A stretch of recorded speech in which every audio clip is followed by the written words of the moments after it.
Pokażę Wam dzisiaj prosty chleb żytnio-orkiszowy na zakwasie. Na tym zakwasie, na który przepis pokazałam Wam już wcześniej. Zapraszam. Składniki wypisałam Wam również w opisie pod filmem. Pieczenie chleba zaczynam jeden dzień wcześniej, wieczorem. Mam tutaj już wyrośnięty zakwas. Dodaję go sobie do dużej miski, 50 gramów. Resztę zakwasu ponownie dokarmiam, jak poprzednio. Będzie na następny chlebek. 50 gramów zakwasu w misce. Następnie do miski wrzucam 160 gramów mąki żytniej. Najlepiej przez sitko, ale nie jest to konieczne.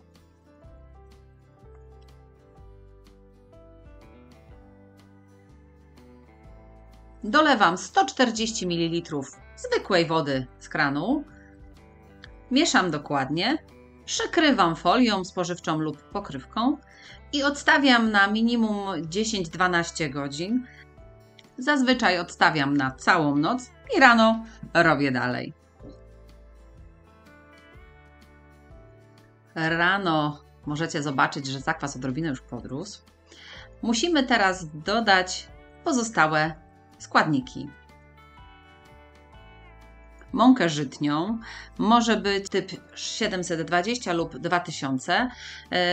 Tu dowolnie może być pełnoziarnista właśnie lub normalna.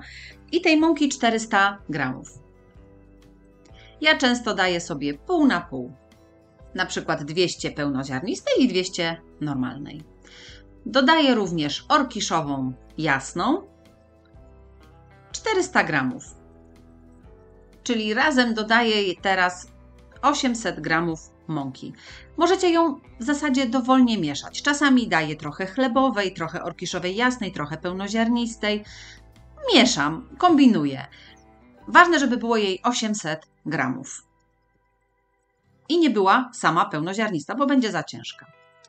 Do ciasta dodaję 630 ml wody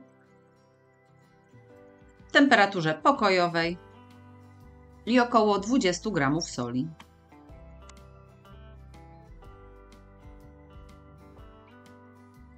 Ciasto wyrabiamy. Ja robię to robotem, ale spokojnie możecie wymieszać drewnianą łyżką, bo czasami też tak robię. Wyrabiamy, aż wszystko nam się dokładnie połączy. Ciasto będzie dosyć luźne, ale takie ma być. Ciasto nakrywam folią spożywczą i odstawiam na kolejne 8 godzin do wyrośnięcia. Zazwyczaj to tak u mnie wygląda, że zaczynam robienie chleba dzień wcześniej wieczorem, rano wyrabiam ciasto, po południu przekładam je do blaszki, a wieczorem je piekę. Jest to trochę czasochłonne, ale pracy przy tym jest niewiele. Po 8 godzinach ciasto już porządnie wyrosło. Możemy przekładać do blaszek.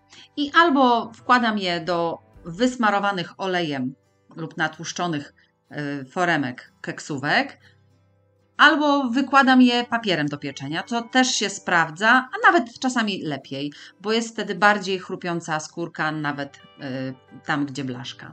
Ale tutaj już dowolnie. Ciasta starcza na 2 takie normalne, tradycyjne keksówki. 26 cm na 12 cm.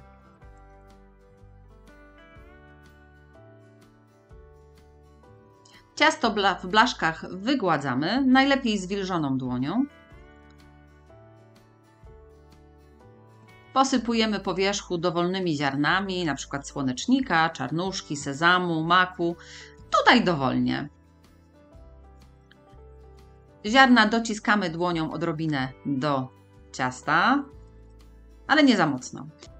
Nakrywamy ściereczką i odstawiamy na 3-4 godziny do ponownego wyrośnięcia. Po tym czasie wstawiamy blaszki do piekarnika rozgrzanego do 240 stopni, góra-dół. Piekarnik rozgrzewamy razem z naczyniem żaroodpornym, w której mamy zwykłą wodę, żeby tworzyła się para podczas pieczenia. W tej temperaturze nasze chleby pieczemy przez 10 minut. Po tym czasie zmniejszamy temperaturę do 200 i dopiekamy jeszcze 40-45 minut. I gotowe. Pachnie w całym domu.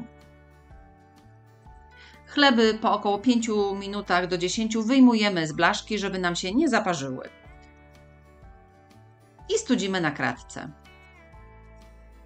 Jak wyłożycie blaszkę papierem do pieczenia, zdecydowanie łatwiej się wyjmuje. Jest to mój ulubiony chleb i całej mojej rodziny. Bardzo długo zachowuje swoją świeżość i pyszny.